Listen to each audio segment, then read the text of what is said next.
na akong kwento. Siyempre, Olympics, meron yung sportsmanship eh. Na-build na nila yung sportsmanship. Na-build na. Kasi magtotropa na sila. Japanese, Uy. tsaka Pinoy pa din. Sila pa din? Tropa na sila ngayon, tropa na Tropa sila. sila. Ngayon, kasi ano nangyari, papunta silang Olympics. Kaso yung sinasakyan nila aeroplano para mag-disgrasya. So naiwan sila sa isang gubat. Ang kaso, yung gubat na yun, meron dong tribo. Puta, dinakip silang tatlo. Sabi nung leader ng tribo, sige, humanap kayo ng mga prutas nyo. Pinauna yung Hapon, itago nyo muna yung dalawa. Sige, Hapon, humanap ka ng prutas mo. Uy, sinanap yun. May nakita siya, pakwan. Bakwan. Dinala niya, haring tribo, ito po ang aking prutas na nakita. Sige, suksok mo yung supit mo. Sabi nung leader. Sabi nung leader, suksok mo yung supit mo.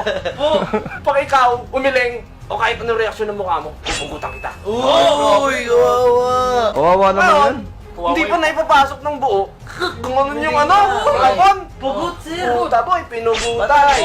Ano naman, sabay na pinaghanap yung dalawa. Ge, hanap kayo. Eh nauna bumalik yung Pinoy. May dala ubas, napakaswerte. Napakaswerte! Ubas ang lang. dala ng Pinoy! Sabi nung hari ng tribo, sige, isusuksok yan sa pit mo. Kapag ikaw ay may ginawang kahit anong reaksyon, pupugutan ka ng ulo. Uy, kawawa. Tinakot yung Pinoy. Dapat yung dami ng ubas eh. Dami nun, dami nun. Iniisa-isa, smooth lang, walang pagbabago sa mukha ng Pinoy. Puta, ina, nung susuksok yung huli, natawa siya. Natawa siya. Pugutan ng ulo! Ah! Pinugutan ng ulo!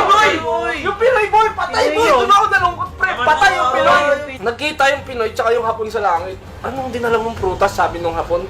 Ubas! Bakit ka napugutan? Yung liit lang nun. Boy, nakita ko yung French, may dalang durian. Natawa ako sabi. Nakita ko yung French, may dalang durian.